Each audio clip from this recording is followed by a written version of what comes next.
$4 million. That's what it costs to fire a single PAC-3 MSE interceptor, the latest and most advanced round the Patriot missile defense system carries. Iran's Fattah-1 missile costs roughly $500,000, and in late February 2026, one of those Fattah missiles reportedly sailed past Layered American and Israeli air defenses and struck Al Udeid Air Base in Qatar, a facility valued at over $1 billion. The interceptor didn't stop it, the math didn't work, and the physics might not either. This isn't a story about one missile missing one target. This is about a 70-year-old assumption that defense technology stays ahead of offense technology being tested in real time, with real wreckage and real strategic consequences that reach far beyond the Middle East. Before we go any further, everything in this video is sourced from publicly available defense reports, congressional testimony, and credible open-source analysis. This is educational content designed to help you understand how missile defense economics actually work. I'll flag every claim as verified, partially verified, or unverified. As we go, no hype, no agenda, just evidence. Let's get into it. If this is your first time here, GEOLOBBY is where we break down the forces that actually move the world, the patterns, the money, the physics, and the power plays that mainstream coverage doesn't have the patience to explain. And today, we're going inside the collision between America's most expensive shield and Iran's cheapest sword. To understand what's happening right now, you need to understand three things: what the Patriot was built to do, why hypersonic weapons break its core logic, and what both sides are racing to build next. So let's start at the beginning. The Patriot missile defense system entered service in 1981. It was born as an anti-aircraft platform designed to shoot down Soviet-era bombers and fighter jets over the plains of Central Europe. For decades and multiple upgrades, it evolved. The PAC-2 variant added the ability to engage ballistic missiles. The PAC-3 introduced hit-to-kill technology, meaning the interceptor doesn't just explode near the target. It physically rams into it at combined closing speeds that can exceed Mach 10. The latest PAC-3 MSE variant can engage short to medium-range ballistic missiles, cruise missiles, and aircraft against threats that fly in predictable arcs. The system works. That part is not in dispute. According to a Congressional Research Service report provided to the U.S. Congress, a newly produced Patriot battery costs approximately $1.1 billion, roughly $400 million for the system hardware and $690 million for the interceptor missiles. Source: verified, U.S. Congressional Research Service. Publicly available. Lockheed Martin, which manufactures the PAC-3 MSE interceptor, produced around 620 missiles across the entirety of 2025. That's the full production pipeline for the year. Source: verified Defense Express reporting cross-referenced with Lockheed Martin public production data. Now hold those numbers in your head, because what happened over the last 12 months has turned those production figures from an accounting footnote into a strategic emergency.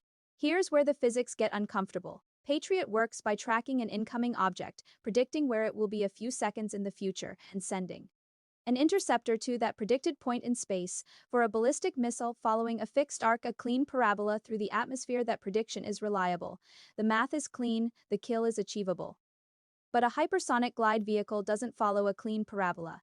It detaches from its booster, drops into the upper atmosphere, and glides at extreme speed while maneuvering, shifting course laterally, adjusting trajectory in real time.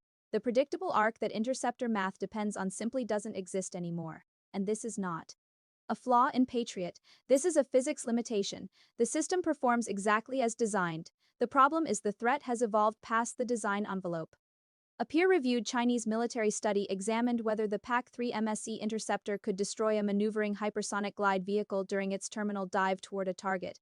Their conclusion: interception becomes, in their words, extremely difficult once the vehicle begins its final approach.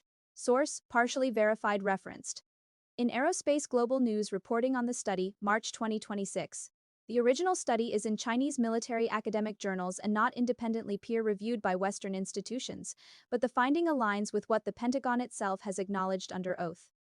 Multiple senior U.S. defense officials have testified before Congress that hypersonic weapons represent a threat category that currently deployed American defense systems were not designed to counter.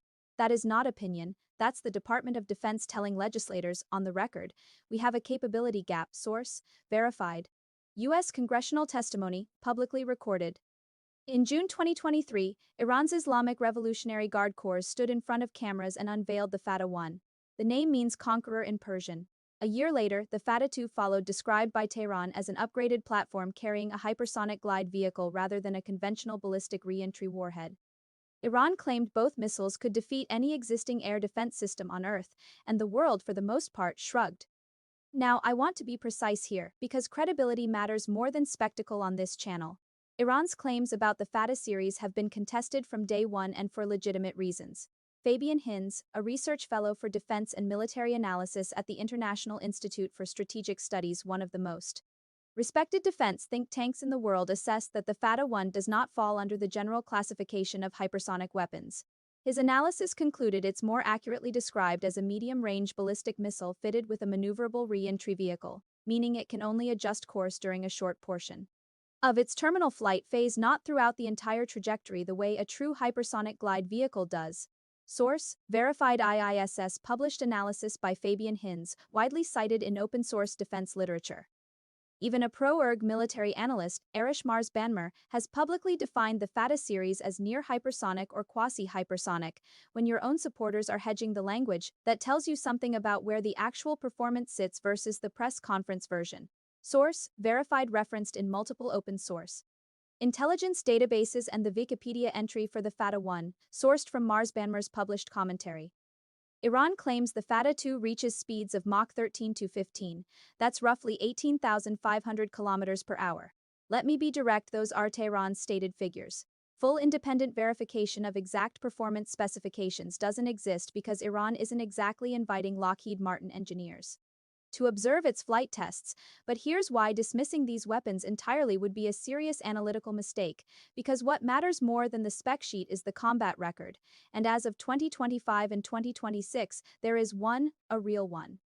On June 18, 2025, the IRG reported using the Fattah-1 in combat for the first time, fired at Israeli targets as part of what Iran designated the 11th wave of Operation True Promise 3. The IRG claimed the missile penetrated Israel's multi-layered defense network. Source: partially verified. The IRG statement is confirmed and documented. Independent damage assessment of the specific strike remains incomplete due to active conflict conditions. PBS News, Military Watch magazine, and multiple defense outlets reported the combat debut. Then came the escalation that changed everything. In late February and early March 2026, following coordinated large-scale U.S. and Israeli military operations against Iran, operations that reportedly killed Supreme Leader Ali Khamenei, Iran launched what multiple defense analysts are now calling the largest coordinated ballistic missile barrage in modern history. Defense Express documented more than 771 missiles fired across the Middle East over the course of days. Source: verified Defense Express investigation published March 2, 2026, cross-referenced by United 24 Media. During this wave, Iran reportedly deployed the Fattah-2 with its hypersonic glide vehicle in combat for the first time. Military Watch magazine reported that the Fattah-2 was launched on March 1, 2026, marking what they described as the first ever operational use of a hypersonic glide vehicle warhead by Iran. Source: partially verified Military Watch magazine reporting, the IRG confirmed the launch. Independent Western confirmation of the glide vehicle's specific flight characteristics during this engagement has not been published as of today. And here's the detail that made defense analysts across the Western world sit up straight. Footage emerged circulated by the Clash report and verified by geolocation, appearing to show a Patriot air defense system failing to intercept an incoming Iranian missile over Al Udeid Air Base in Qatar. Louise Boucher, writing in a widely cited defense analysis newsletter, reported that the Fattah struck what she described as a $1.1 billion radar facility. The missile reportedly cost $500,000. Source: partially verified. Boucher's analysis is based on open-source footage and IRG claims. The specific dollar value of the facility targeted and the precise identity of the missile used remain subject to ongoing investigation. But even where the performance claims remain contested, something undeniable is happening. Iran fired the IRG's claimed hypersonic platforms. Some got through, some struck defended targets, and the cost math verified or estimated points in one direction. The attacker is spending fractions of pennies on the dollar compared to the defender. Now, you might be thinking, so what? One missile gets through, a radar gets damaged, things get rebuilt. Why should anyone outside a Pentagon briefing room care about this? Because this isn't just about one base in Qatar or one air defense battery in Israel. This is about whether the entire Western model of missile defense, the architecture that protects NATO allies, U.S. forward bases, Gulf states, Pacific allies, everyone can survive contact with weapons that cost a fraction of the defenses designed to stop them. And the people asking that question loudest aren't in Tehran, they're in Washington. Let's talk about the number that keeps defense economists awake at night, not the speed of the missile, not the range, the cost. A single PAC-3 MSE interceptor, the round specifically designed to kill ballistic missiles, costs between $4 and $7 million depending on the variant and the buyer. The Missile Defense Advocacy Alliance lists the PAC-3 at approximately $3.7 million per unit, a Norwegian defense analysis site. Norsk Luftvern prices the PAC-3 MSE at roughly $7 million per round when factoring in the full export package. And Denmark was recently quoted a staggering $8.5 billion for just 2 Patriot batteries, 6 launchers and 56 missiles total. Source: verified U.S. Defense Security Cooperation Agency notification. Reported by Defense Express, August 2025. Now compare that to the other side of the equation. Iran's ballistic missiles, depending on variant, cost somewhere between $100,000 and $500,000 each. The Fattah-1, even with its maneuverable re-entry vehicle, is estimated at roughly $500,000. Older Fattah-1 family variants come in well under that. The exact figures get debated endlessly in defense forums, but the ratio is what matters, and the ratio is brutal. Defense Express calculated that if 400 Iranian missiles were engaged by Patriot systems alone during the recent barrage, the cost of defense would range between $4.1 billion and $9.6 billion for a single engagement. Source: verified Defense Express analysis, March 2026, cross-referenced by United 24 Media and Norsk Luftvern. Defense economists call this the cost-exchange ratio problem. And right now it overwhelmingly favors the offense, not by a little, by orders of magnitude. But here's where this gets truly structural, and this is the part most coverage misses entirely. The problem isn't just that each interceptor costs more than each missile. The problem is production speed. Lockheed Martin produced 620 PAC-3 MSE missiles across the entire year of 2025. That's their full rate. Production capacity at the new Camden, Arkansas facility. They're funded by the U.S. Army to build 550 annually, with plans to ramp to 650 by 2027. Source: verified Lockheed Martin public statements, confirmed by multiple defense trade publications and Wikipedia's Patriot entry sourced from congressional reporting. 771 missiles fired by Iran in a matter of days, 15.5 months of American interceptor production to replace what was potentially expended in a single engagement cycle.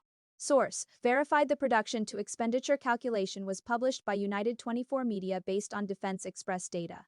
You can have the most advanced interceptor ever engineered, but if your opponent fires 10 missiles for every one you can afford to shoot back, eventually the magazine goes empty. And an empty magazine doesn't care how sophisticated the technology inside it was. And Iran understands this arithmetic perfectly.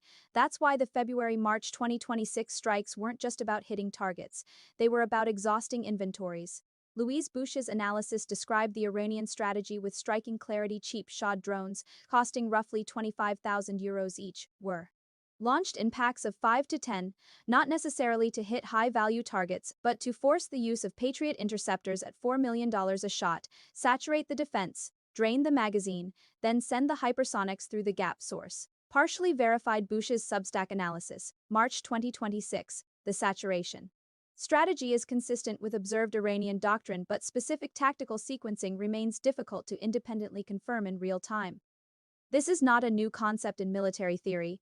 It's called a layered saturation attack. What's new is that someone is executing it at scale against the most expensive air defense architecture on Earth, and it's working well enough to force the United States into emergency deployments. Now let me ask you a question that answers itself. If existing defense systems were performing exactly as needed, why did the Pentagon rush additional THAAD batteries and military assets into the theater? Source: verified. Multiple defense publications confirmed emergency THAAD deployments to the Middle East in late 2024 and accelerated reinforcements through 2025 to 2026. When the backup arrives before anyone publicly asked for it, the original plan isn't holding the way the briefing slides said it would. Let's zoom out to Israel's defense picture specifically, because this is where the layers start to reveal their limits. Israel built the most integrated, most layered missile defense architecture in the Middle East, possibly the most layered anywhere on Earth. 5 distinct systems, each purpose-built for a specific threat band. Iron Dome handles short-range rockets, the Qassams and Grads fired from Gaza. Reported intercept rates above 90%. Against those threats, genuinely impressive. David's Sling covers medium-range ballistic and cruise missiles. Arrow 2 handles high-altitude ballistic threats in the upper atmosphere. Arrow 3 intercepts long-range ballistic missiles in exoatmospheric space outside the atmosphere entirely, and as of December 28, 2025, Iron Beam, a 100-kilowatt directed energy laser system developed by Rafael Advanced Defense Systems, was formally delivered to the Israeli Air Force, becoming the fifth layer. Source: verified Israeli Ministry of Defense announcement. Rafael Advanced Defense Systems confirmation. Times of Israel and multiple outlets reporting. The December 28 handover ceremony. 5 layers, 5 systems, decades of engineering, billions of dollars. Now count how many of those layers were specifically designed to intercept a maneuvering hypersonic glide vehicle traveling at Mach 10 or above, shifting trajectory every few seconds. The number is 0. That's not negligence. 5 years ago, the hypersonic threat from Iran was theoretical. Today, it's operational. Technology timelines moved faster than procurement cycles. The weapon arrived before the counter-weapon was ready.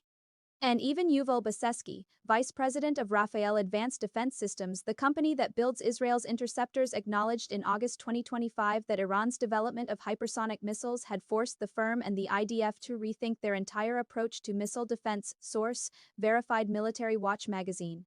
Citing Baseski's public statements at a defense industry event, August 2025, when the people who build the shield tell you publicly that the shield needs rethinking, you should listen. So where does this leave things? And more importantly, what's being built to close the gap? I want to be honest here because the internet has 2 settings on this topic and both are wrong.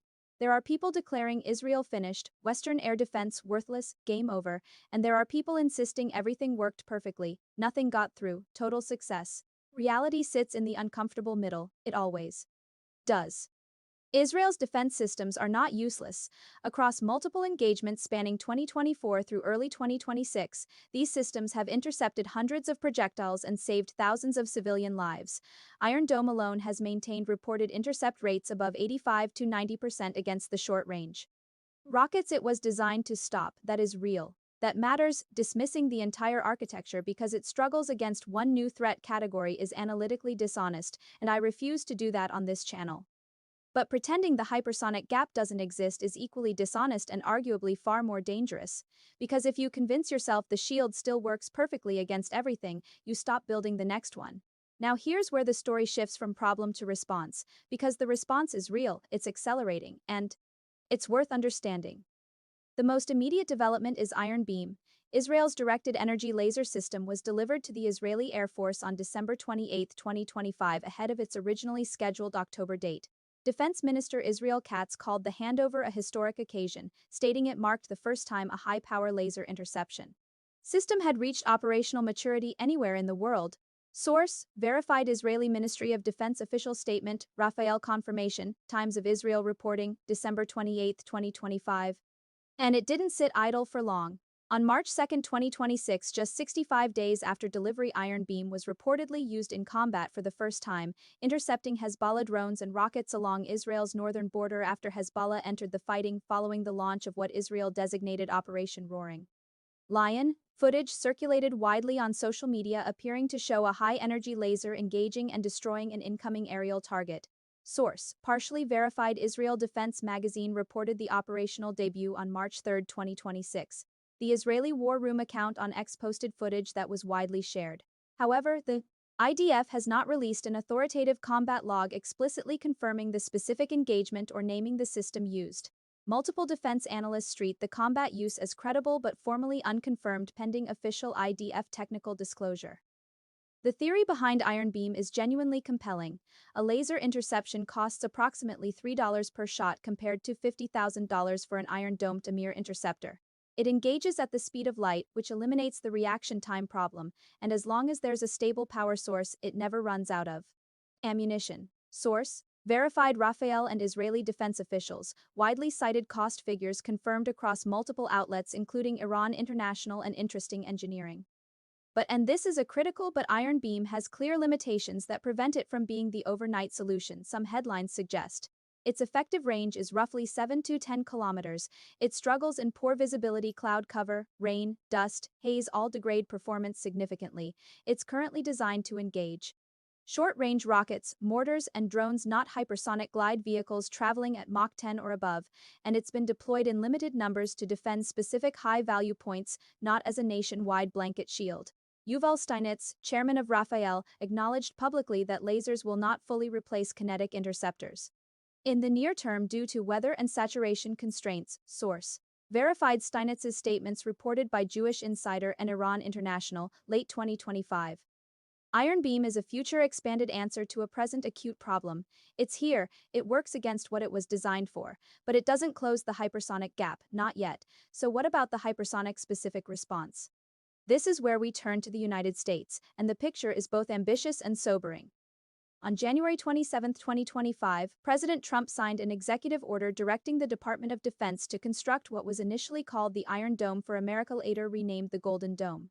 The vision is staggering in scope, a multi-layered national missile defense system combining space-based sensors, ground-based interceptors, directed energy weapons, and artificial intelligence-enabled battle management designed to detect and destroy ballistic, hypersonic, and cruise missiles before they can reach American soil.